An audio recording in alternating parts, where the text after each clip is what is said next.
Top quality और consistent performance के लिए सिर्फ सिल्वर पंप नाम याद रखना। સોમનાથની વાત કરીએ। સોમનાથમાં મેઘરાજાની તોફાની બેટિંગ જોવા મળી।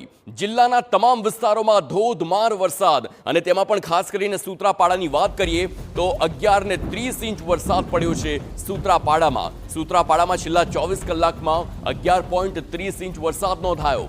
ભારે વરસાદથી પચનાવડા ગામના નીચાણવાળા વિસ્તારોમાં પાણી ભરાયેલા છે। વિરામણમાં 6 ઇંચ છે, કોડીનારમાં 5 ઇંચ વરસાદ વરસ્યો છે। તાલાલા અને ઉનામાં પણ 3 ઇંચ વરસાદ પડ્યો છે।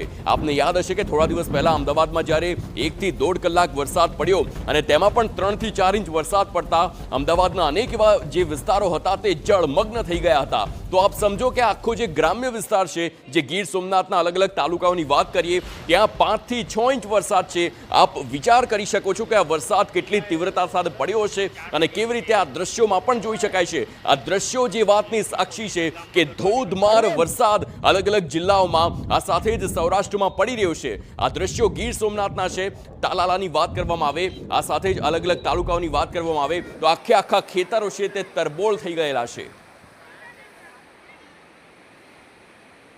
આજનો રાત્રેનો વરસાદ 2-2:30 વાગ્યાથી શરૂ થયો હતી, 4-5 વાગ્યા લગ્ન વધારે પાણી પડી ગયું। એમ વરસાદ સારો થયો, 8-9 ઇંચના આળેગાળે વરસાદ થયો હશે। પાણી હસ્તા ઘૂસાને જ બબા વખત ન રહ્યો ને તો ઘૂસી જાત એમ કહું। અત્યારે ખેતરોમાં પાણી અમારે બાવલ તસીની બાજુમાં છે ને, ત્યાં જળબંબાકારની સ્થિતિ છે એમ કહું। જળબંબાકાર સ્થિતિ છે એમ કહું। બહુ વરસાદ સાહેબ પડ્યો છે, એવો વરસાદ પડ્યો 4:30 થી લઈને 4:45 સુધી કે આ ઘરમાં બધીમાં કડે પાણી હતા।